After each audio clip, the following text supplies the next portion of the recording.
This is a Film Stories original podcast. Mother's Day is almost here, and you can get her the most beautiful time-tested gift around. A watch she can wear every day from Movement. Whether your mom is into classic dress watches, rare and refined ceramics, or tried-and-true bestsellers, Movement has something she'll love. And right now, everything at Movement is up to 50% off site-wide during their Mother's Day sale. A watch is a gift that celebrates all the time you spent with Mom. And a Movement watch is even more than that. Movement uses industry-leading materials for their fresh, modern watch designs, from technically complex ceramics to vintage-inspired style, all for an incredible value your wrist and wallet will both love. And with one-size-fits-all convenience and fast free shipping and returns, it's a stress-free shopping experience. Save big on the best Mother's Day gift ever with Movement. Get up to 50% off site-wide during their Mother's Day sale at mvmt.com. Again, that's up to 50% off at mvmt.com. We made it.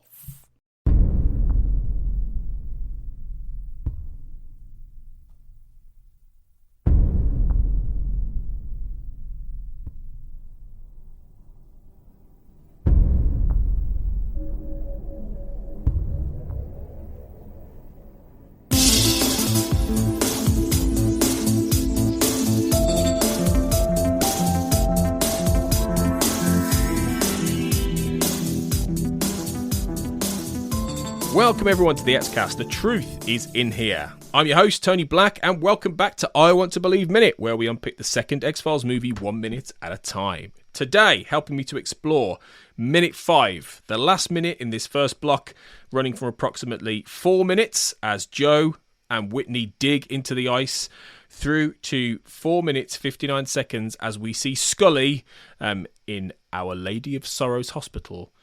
Almost the whole Xcast team, Carl Sweeney and Kurt North, but Sarah Blair has sadly, maybe been abducted by aliens, although in this film there aren't any aliens, are there? So I don't know what the equivalent would be in this. I don't know, she went for a drive down an icy road in the middle of the night. She went swimming apparently, so God knows what might have happened to her. Yeah, it'll all work out fine, I'm sure. The person that does go swimming does get saved by Skinner. True. Well, there you go. Saying that, so that's definitely where she's gone then. Yeah, 100%, 100%. We'll see Sarah again though pretty soon on I Want to Believe Minute, and we're gonna wrap up this block. And as we carry on talking about the film, we've obviously talked about our general thoughts on I Want to Believe Minute, and you'll get lots more guests talking about theirs on future episodes as well. So that'll be fun. And this is quite a big minute, really, for the fact it wraps up at the very beginning. The first big sequence involving the stabbing of the ice and what we find to be the grim discovery of the arm in the ice with 3 very distinct scratches on the hand, and then it segues into the first shot of Scully. But before we get there, what do we think about the arm then, and that as a visual and what they find? When you first saw this, is that what you thought at first he was going to find in that ice? But when you first see him on the ground and stuff. No, I think because so much of the opening few minutes is like, I suppose what you're thinking is she is going to end up dead, and you're maybe wondering if the association between the investigation and that is that her body's going to be discovered, or her head or something, So I think when it's the man's arm that's been raked, I suppose you can make... I can't remember exactly what I thought in 2008, but I wonder if audiences were not expecting that. I don't know. Kurt, what do you think? Yeah, I think it's a good switcheroo, really. I think I jumped the gun a little bit yesterday on talking about the arm, but yeah, it's a good switch around that you are expecting it to be one thing, and in hindsight now, looking back at it after knowing what happens, it's actually quite a nice, succinct way of actually having the connection between Father Joe and him. So, it's one of those ones as well where, as I say, I think maybe because of the kind of the slow pace of the film, it's quite easy to forget that element of it. So, but at the same time, I do think it is an interesting twist, because you are expecting one thing and you do get something else, which I think is good writing. I think that's good, and it really struck me in watching it for this for these minutes, it really struck me how good a subversion that is. Actually, it was quite interesting. So, yeah, it's a good image to close off that opening section, I think. Because then we move into a completely different environment, a completely different scene. The introduction scene to Scully. We start with a very good character actor, sadly no longer with us, Lorena Gale, who had appeared in tons and tons of TV shows over the years, particularly in like the 80s and 90s and such. She passes away, I think, 2 years after, or a year after, I want to believe. One of the last roles, isn't it, I think? Yeah. And she'd been in The X-Files a few times as well. She was in Shadows, where very early on, where she plays one of those CIA agents who come and question them about the Isfahan. Do you remember that? I didn't think that was who she was in that. I thought she had a line in that episode where she says, "Howard Graves is very dead." And I thought the CIA agents were someone different, but I might be wrong. Kurt, can you remember? No, I do remember both, and I kind of can't. I'm not sure now. You've really thrown a bomb in my works. No, Carl, you're right. You are right. I've just remembered. Yeah, the woman in that partnership, she's, I think, more like Latin American, I think, if I remember rightly now. Come think, you're right, actually. Yes, I take that back. She's definitely in Shadows. Yeah.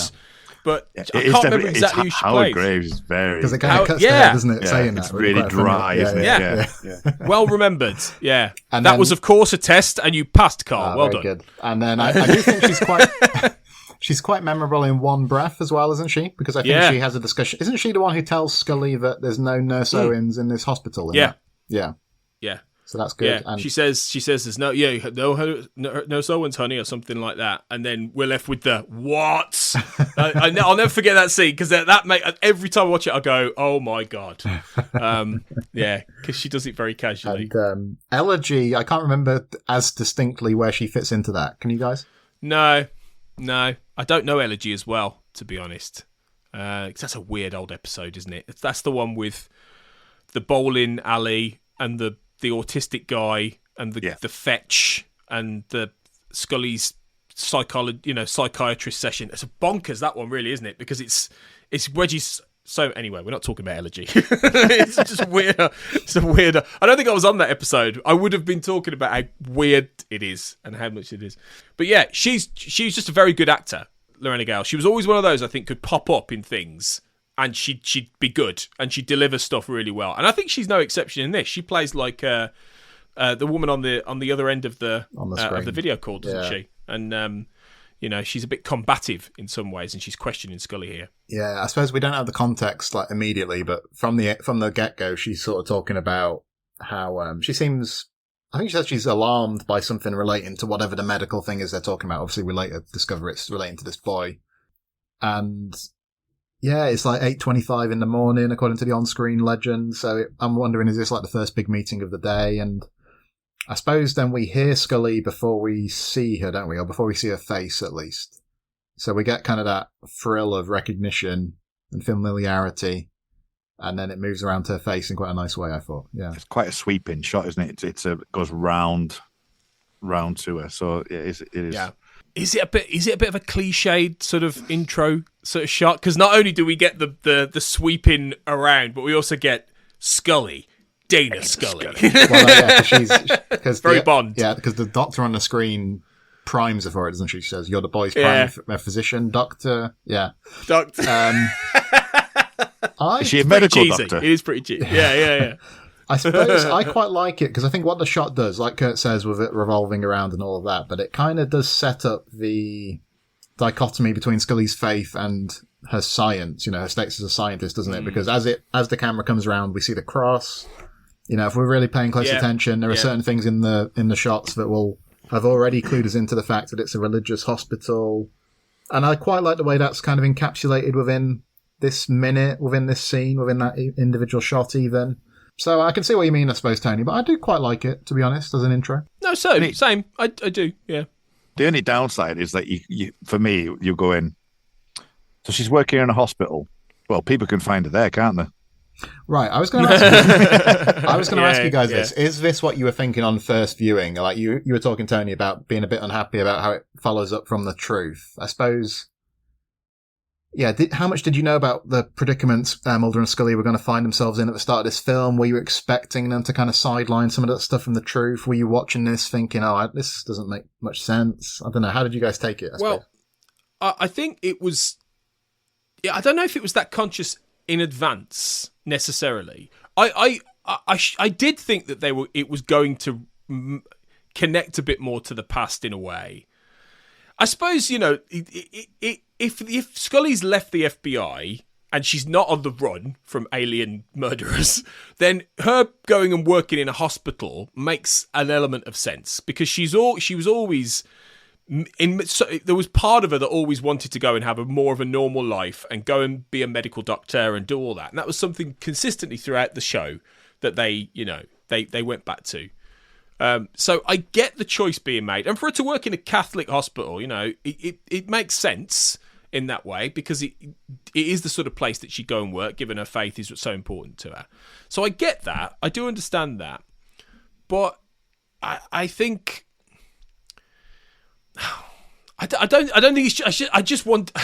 I wanted them to be in the FBI. You know, when I went to watch it, I wanted to go and see Mulder and Scully in the FBI, ultimately, even though I knew that it wasn't necessarily going to be as easy as that because of the way the truth had ended up. Do you see what I mean? Well, I don't know if I wanted them in the FBI as much, or whether I kind of imagined that they would be on the run, moving from place to place to stay, you know, under the radar, and that maybe they'd stumble into some kind of small town or something where they get dragged into some kind of local issue or investigation. I think if I'd had to guess like a year out from the film, that would have been how I'd have pictured it. What about you, Kurt? I don't know. Yeah, I'm the same. I would have thought, hang on a second, she's just in a hospital. Well, have they just given up on everything? You know, and it just, I know they had to do it, but because of the whole narrative thing, but it just felt like it was wrong. And I mean, I know we're not talking about the minutes further on where we're going to see Mulder, but it's the same thing. It's kind of like, all right, it's a bit of a damp squib. You know, it feels just like, oh, well, they're just going to, for this instance, they're just going to leave that alone and make allusions to it, but not like really delve into it. Well, here's a question, right, on the back of that. If they had have done a movie 3-4 years earlier than this, as planned, would they have done a similar kind of thing you guys are talking about, where they're more on the run, where it connects a bit more, even if it's a standalone story? Would they maybe have done that, with maybe feeling that audiences might remember the end of the X-Files show a bit more than 2 years out, as opposed to it being 6 years out? Because why would you end the truth in that way, knowing that you're going to make a movie, if you weren't planning to do that logically, as opposed to doing what they do in this, which is essentially not resetting the board in any way, but clearing the table. Yeah. So there isn't that pressing weight of story. Do you know what I mean? See what I'm getting at? I really don't know, because they still would have had to grapple with the fact that a movie has to work differently to an episode of a television show, and that you can't just rely on the people who are coming to your movie being the people who watch the TV show to the end, and you want to get a broader audience. So I don't know is the answer, but I wonder if they still would have gone somewhat down this line, just thinking about, we need to make sure people in the movie theatre can follow this without having a deep knowledge of the show. I just don't know. Kurt, what's your sense? Yeah, it feels like they had. I don't think there's much more apart from what Carl was saying. If you can have them on the run, and you know that there's something going on, and they just happen to fall into this story. Yeah. For this, you all they need to do is clearly delineate that they're not in the FBI anymore. That that was something that was something that they had to leave because of extraneous circumstances, and just leave it at that. So I don't think it's a bad thing per se, but when you're watching it as a fan, you're going, whoa, hang on a second, and it does feel a bit off. But I don't think as a film, there's not much more you can do really, because of the nature of the way that they've had to write this film. I suppose, seeing as you mentioned, Tony, the idea of had the second movie been, I don't know, 2004, 2005, somewhere in that sort of time frame. I don't know, do you think enough time had passed for people to be really invested in the X-Files again? Because we know that the final seasons of the original show, there'd been waning interest. We know that 2008 there wasn't that much interest, but we know that by 2016, suddenly people were very nostalgic, and season 10 had some great ratings at the outset, I just wonder if the second movie had come quicker. Would it have been too soon in a way, almost? I don't know. Maybe. I mean, maybe they would have been better off, really, with the benefit of hindsight, of doing what Carter wanted to do at the beginning, which was to do 5 seasons, do and then start doing movies. You know, I mean, as much as we wouldn't have then got loads of great episodes, and I'm not wishing that would have happened, you would have ended up then with a movie in, say, 2000. After you'd have had Fight the Future, then you could have had a standalone movie in 2000, and then you could, you know what I mean? So they might have, or 2001, at which point the X-Files is still in the zeitgeist, you know. But then I suppose arguably, would it, it's a question, isn't it? Would it have still sort of declined if it went into a movie arena, or did it persist because it had season 6, season 7, season 8? But then by that point, the prime had already been passed anyway, really, in terms of viewership. So it's a tricky one, isn't it? I think it's hard to say. It's hard to say. I think probably what you're getting at though is that the bubble had burst by that point, you know, and you'd had those last 2 seasons of the X-Files, which a lot of fans hadn't enjoyed as much, you know, and then I think maybe it would have been difficult whenever they'd have made it actually. Unless they'd waited like a long time. Yeah, longer than 2008. 15 years. Yeah. I think it's worth noting that I wanted to do, you know, I wasn't the biggest fan of Scully's hair in season 9. I feel like her hair is better in the earlier seasons of the show. But I think Scully's hair in I Want to Believe is pretty good, to be fair. I mean, what do you guys think? Yeah. You know, the one thing I failed to mention when we were talking about it earlier in the previous minutes was the some of the kind of footage that was based around the film before it came out. There's a great picture of Mulder and Scully in like a corridor, and it's like, you know, really, really, really decent picture. And there's also the one where they're sitting at the table, and then Mulder's sitting down, and Scully's looking over him. One. So there's some wonderful shots. There's also some terrible Photoshop posters, which I've got. Actually, I think if anyone's seen me online when I've done YouTube videos, or if they've seen me do it, I've got that picture behind me. The Photoshop on David Duchovny is absolutely horrific. I was going to say, I nearly mentioned that when we were talking about trailers, where I can't remember seeing the trailers, but I vividly remember thinking the poster was dodgy. You know, even back then. It's bad. But no, I think that imagery that actually made me quite using up to like, actually, this is going to be great. I'm looking forward to seeing Mulder and Scully again. So I do think that they both look great. Both of them look fantastic in the promo shots. It'll be pictures for like Entertainment Weekly and stuff that would have done, wouldn't it? Promo for that kind of thing. So, I think that Scully's hair is top notch here. Well, Chris Carter gave it a name. So the hair anyway. At this point, she's got it tied back like in this sequence. Yeah. For some reason, he decided to call it shrimp tempura. And he saw that. What does that even mean? Like... I know what shrimp means. I'm not sure about the tempura bit, to be honest.